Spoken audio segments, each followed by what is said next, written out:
Boa noite, eu sou Walter Desidério Barreto, moro aqui na cidade de Barreto, São Paulo. Estou aqui nesta noite de muito frio para produzir mais um vídeo aqui no meu estúdio, na minha sala aqui. É um estúdio simples, não tem sofisticação.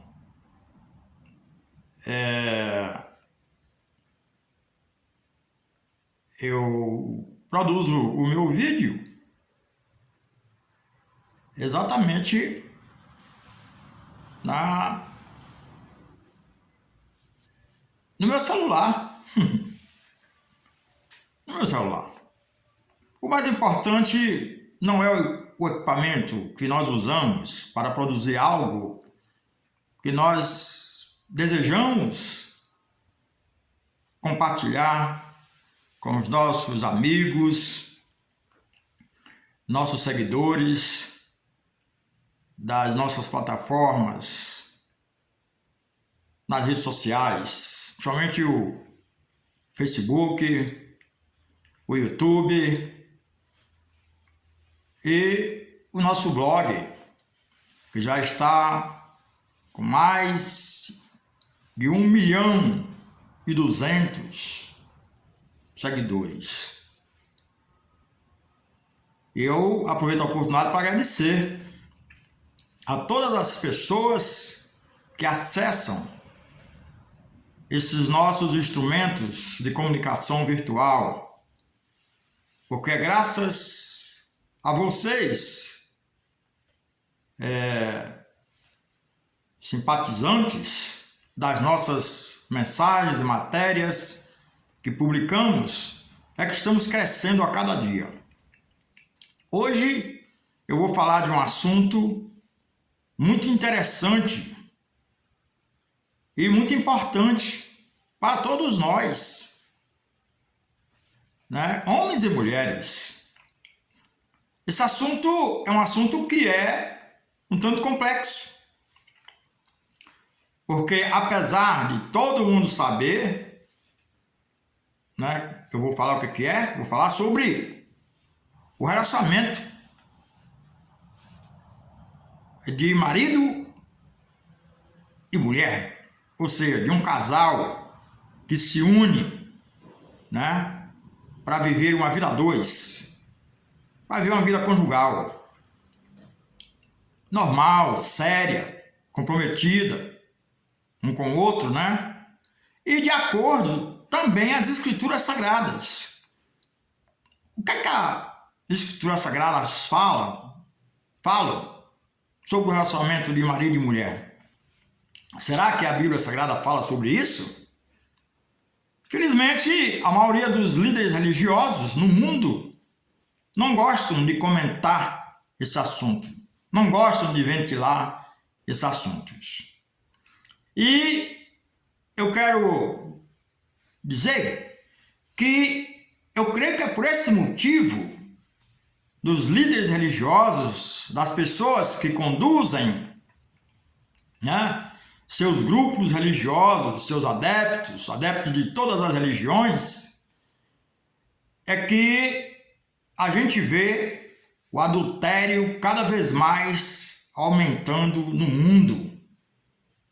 Esse comportamento maléfico para os casais, né, que se casam com a intenção de viver juntos até a morte os separarem, né? Assim que alguns anos atrás se falava, né?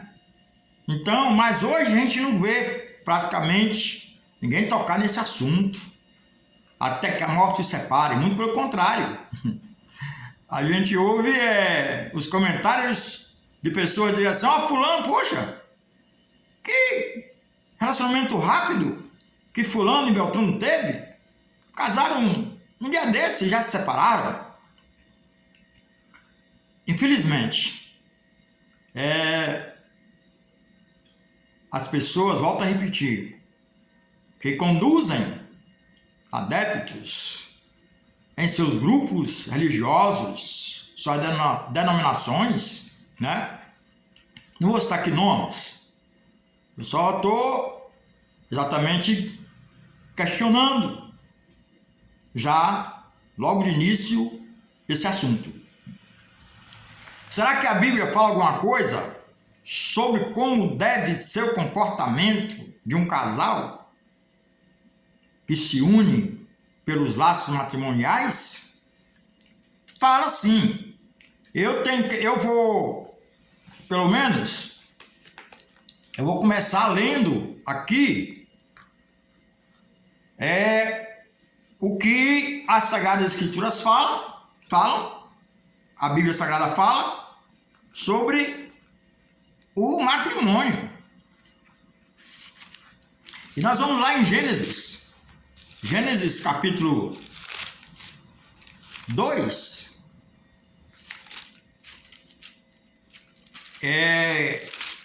que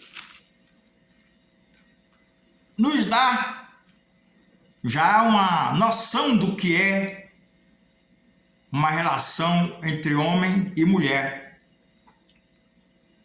Está aqui.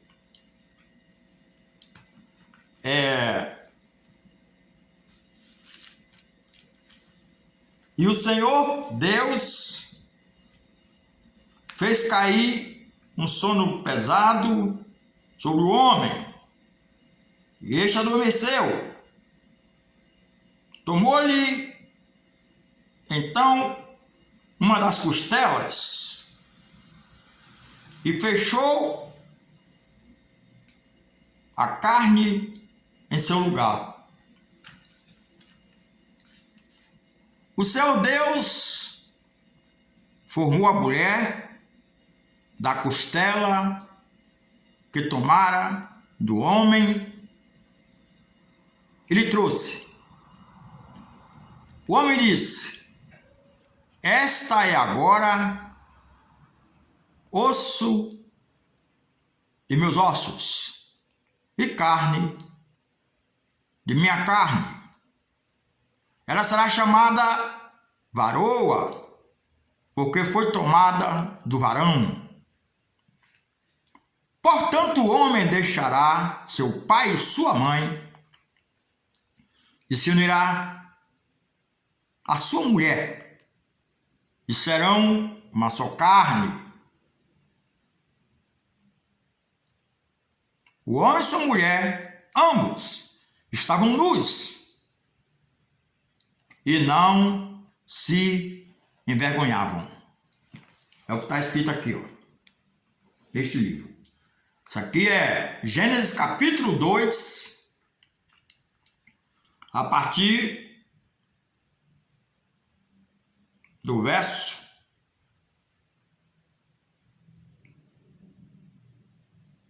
21.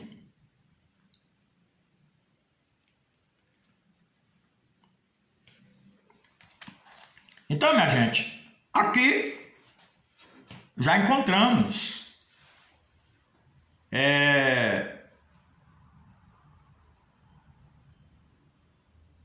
a informação fidedigna, uma fonte fidedigna que mostra como foi a união conjugal do homem e da mulher, o padrão, o critério, para que fosse estabelecida no mundo a família. Foi nesse princípio, dentro desse princípio estabelecido por Deus.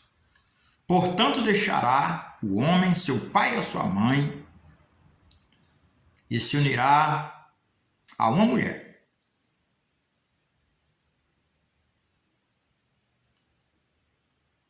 Interessante que Deus não fala aqui que o homem se uniria a várias mulheres, que aí seria exatamente o adultério, né? estabelecido por Deus. Deus não estabeleceu adultério, não. Aqui na terra, não. Né? E nem a prostituição. Qual a diferença da prostituição para o adultério? A prostituição é exatamente quando o homem e a mulher não tem nenhum compromisso. Né? A mulher não tem compromisso com nenhum homem, nem o homem tem compromisso com nenhuma mulher. E aí ambos, né, terem a sua vida sexual da sua forma. Sentir o desejo por um homem, né, aí vai manter relação sexual com este homem. O homem sentiu vontade de ter relação sexual com a mulher, escolhe a mulher que ele acha que vai lhe agradar, vai lhe satisfazer, e mantém relação sexual com a mulher sem compromisso nenhum. E é por isso que o mundo está cheio de crianças que nascem e só se conhece muitas vezes a mãe. Ou seja, é um órfão de pais vivos.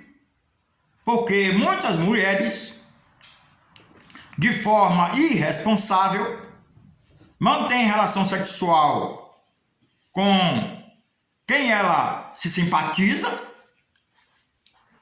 né? No começo do relacionamento, né? Do namoro, aquela coisa toda. Mas tudo bem.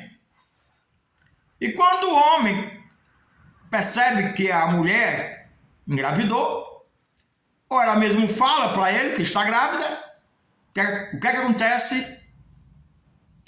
Ele foge dela, né? Da responsabilidade que ele tem que ter, né? Porque não foi ela que fez sozinha, foi ele também. Mas aí ele não quer assumir a responsabilidade de um compromisso, de cuidar do fruto de um relacionamento irresponsável, né? De ambos, né? E aí é a mulher que vai cuidar da criança, geralmente é ela que vai cuidar da criança sozinha.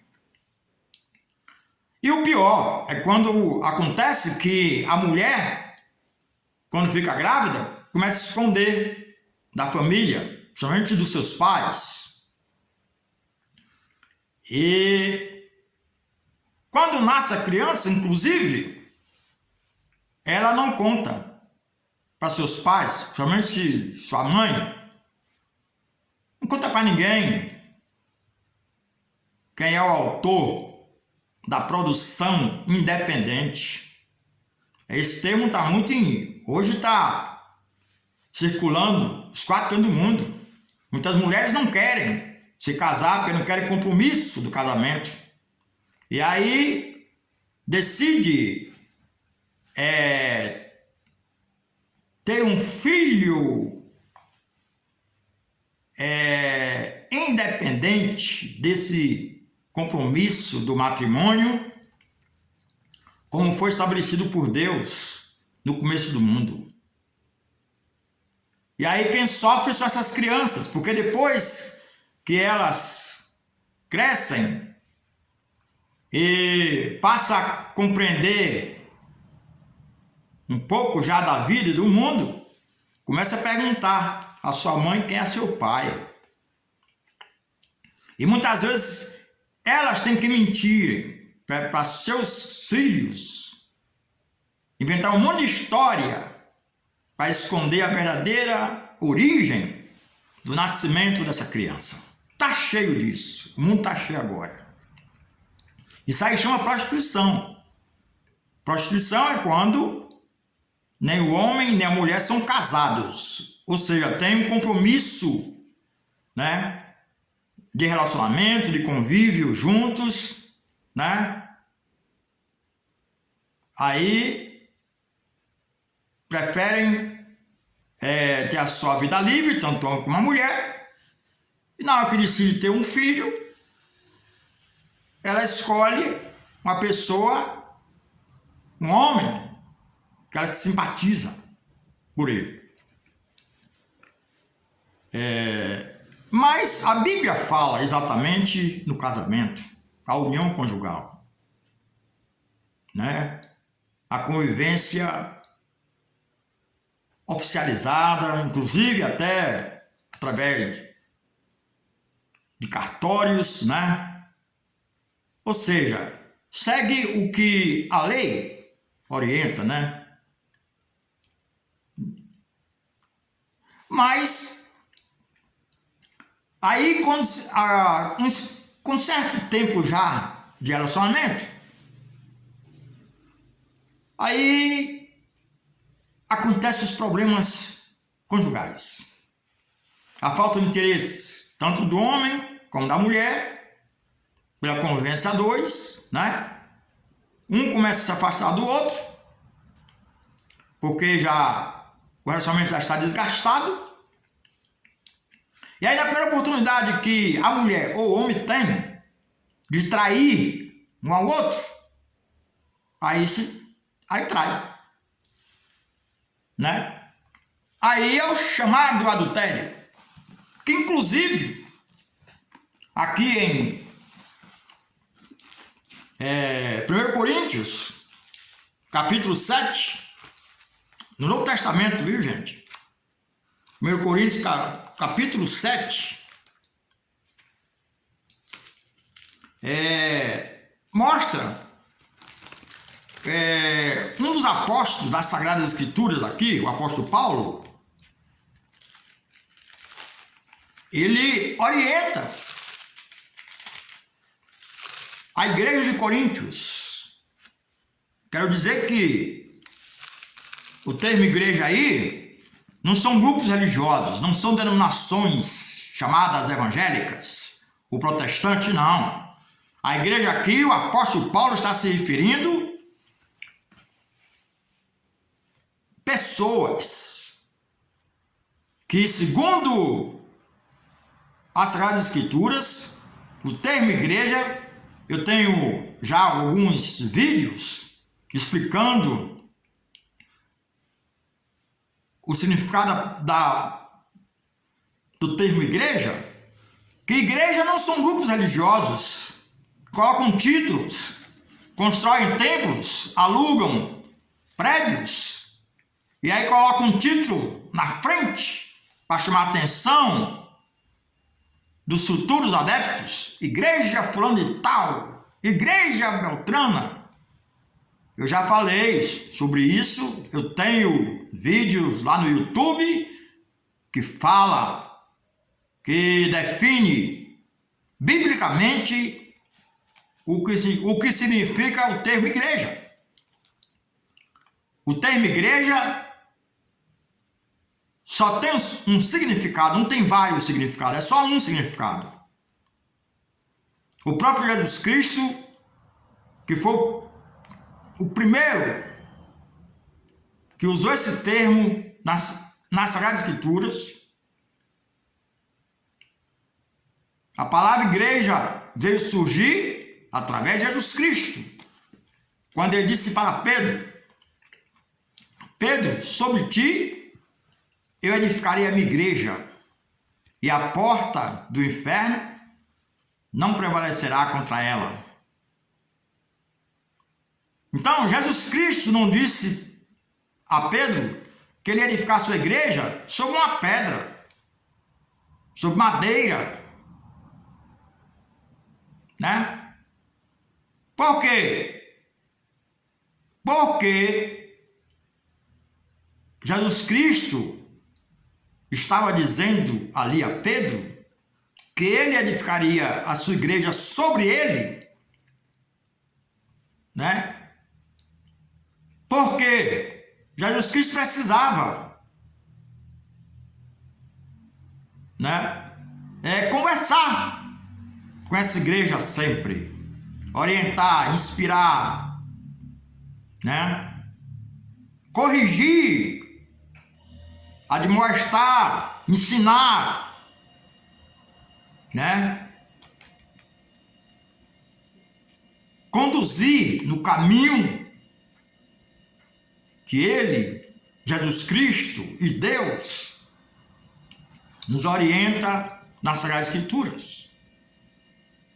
Então, por isso que Jesus Cristo disse isso. Edificarei a minha igreja, Pedro, sobre ti.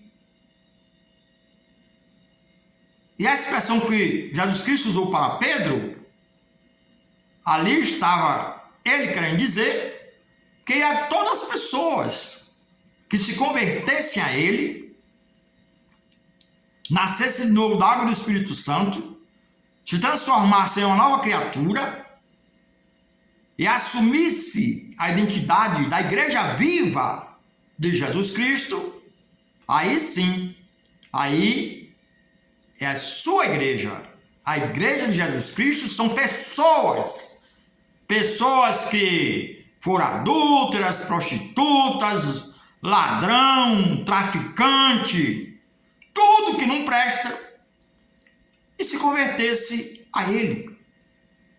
Nascesse de novo da água do Espírito Santo, transformando-se em novas criaturas. Quem está em Cristo, nova criatura é. Eis que tudo se fez novo, as coisas velhas já passaram.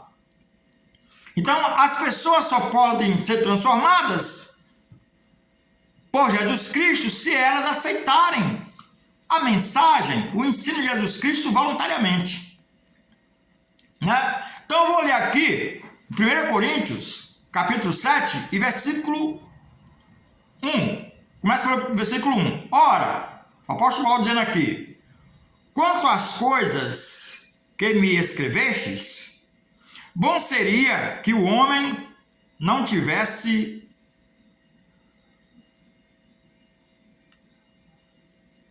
tocasse em mulher, mas por causa da prostituição,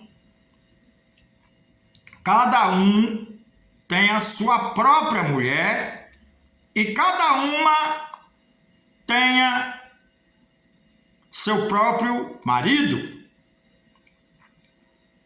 O marido pague à mulher o que lhe é devido, e da mesma forma a mulher ao marido. A mulher não tem poder sobre seu próprio corpo, mas tem-no o marido. Do mesmo modo, o marido não tem poder sobre seu próprio corpo, mas tem-no a mulher.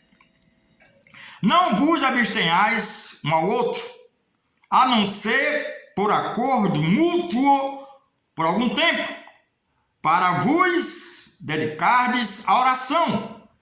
Depois juntai-vos outra vez, para que Satanás não vos tente por causa da vossa falta de continência.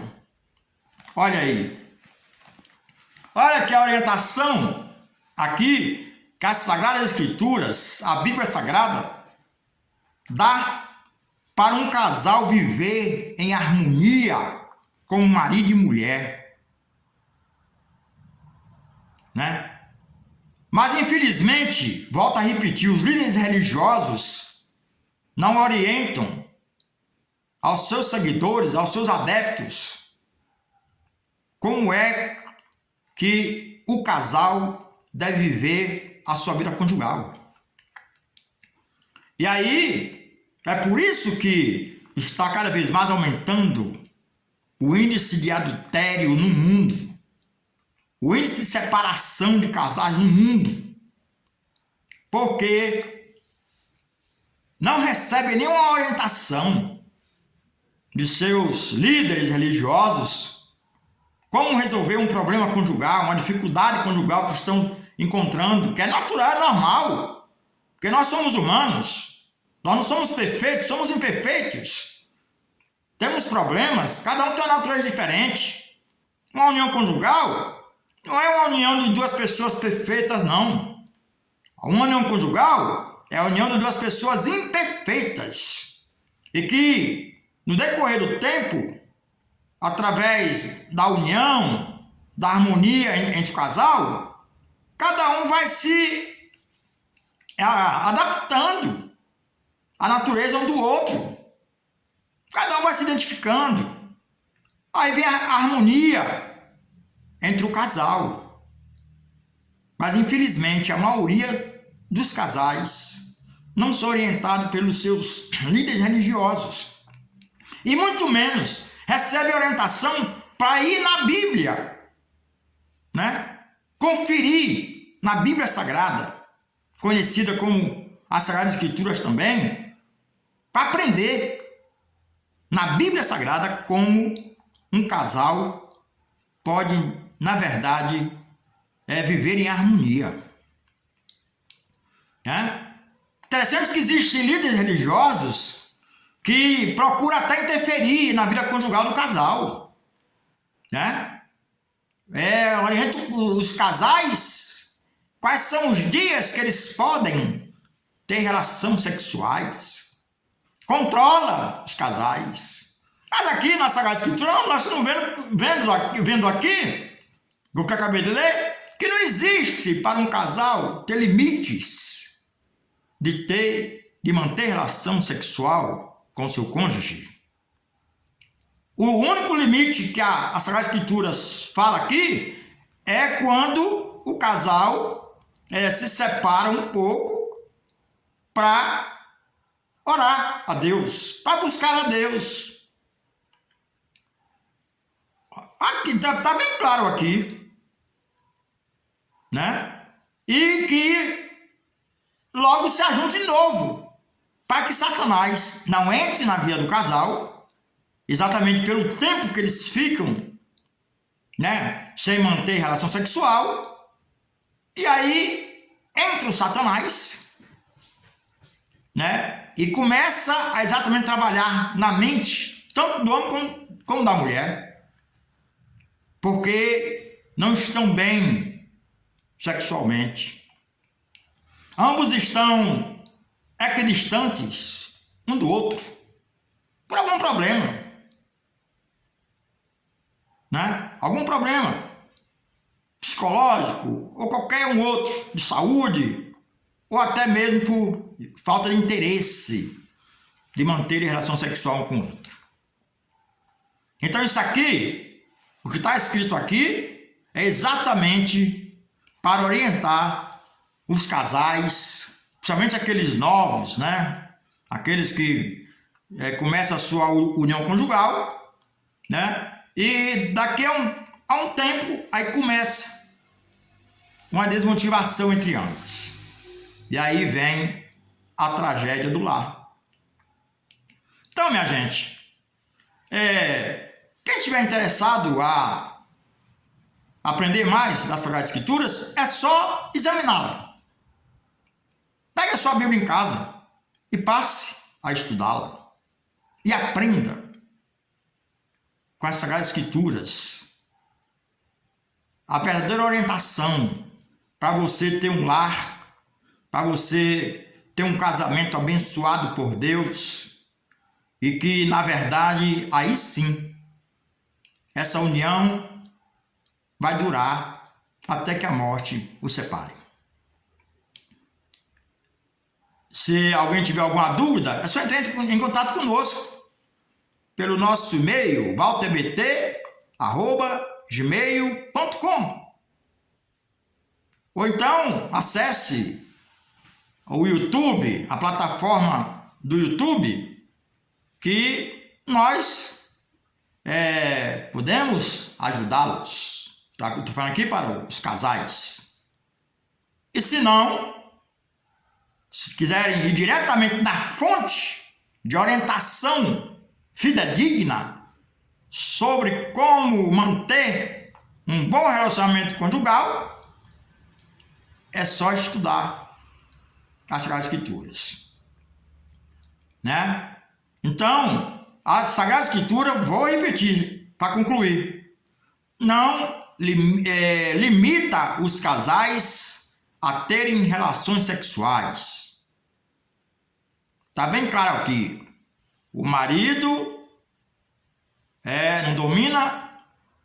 não tem domínio sobre o seu próprio corpo, como também a mulher. O que quer dizer isso? É que na hora que a mulher desejar ter relação sexual com o marido não pode se negar. Também o marido, quando ele já tem relação sexual com sua mulher, ela não pode lhe negar. Vou repetir. Se você tem Bíblia em casa, leia lá 1 Coríntios. 1 Coríntios, capítulo 7, a partir do versículo 1. Que aí a Bíblia vai lhe orientar. Tá? A relação sexual é uma bênção de Deus.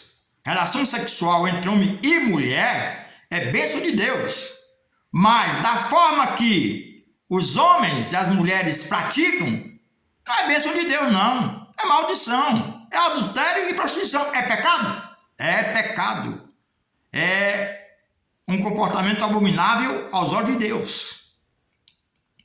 Porque Deus estabeleceu a união conjugal foi exatamente com o objetivo de formar uma família dentro dos moldes que ele estabeleceu para o homem e para a mulher no mundo. Que Deus te abençoe nesta noite e faça uma reflexão disso que você acabou de ouvir agora por Walter Desidério Barreto, que é um estudioso das Sagradas Escrituras e que se identifica como servo de Deus, um crente em Jesus Cristo, templo vivo do Espírito Santo, igreja viva do Senhor e Salvador Jesus Cristo. Não tenho denominação nenhuma. Eu não represento nenhuma religião deste mundo e nem me identifico com nenhuma religião desse mundo, porque, segundo as Sagradas Escrituras, a igreja sou eu. A igreja do Senhor e Salvador Jesus Cristo não é membro de grupo religioso nenhum. 1 Coríntios, capítulo 12, versículo 27 diz: Vós sois o corpo de Cristo e individualmente membro do corpo de Cristo. Eu não sou membro de nenhuma religião, de nenhuma denominação evangélica ou qualquer outra. Eu sou membro do corpo de Cristo. E quem é membro do corpo de Cristo não precisa de autorização de ninguém, de instituição nenhuma, para falar da palavra de Deus para ninguém, para pregar o evangelho. Não precisa. Só precisa ser uma nova criatura, convertido a Jesus Cristo e receber, na verdade, o dom da palavra de Deus para pregar ao mundo. Ir por todo mundo e pregar o evangelho a toda criatura. Aquele que crê e for batizado será salvo. E aquele que não crê já está condenado. É isso que está lá em Marcos, capítulo 16. Então, examinem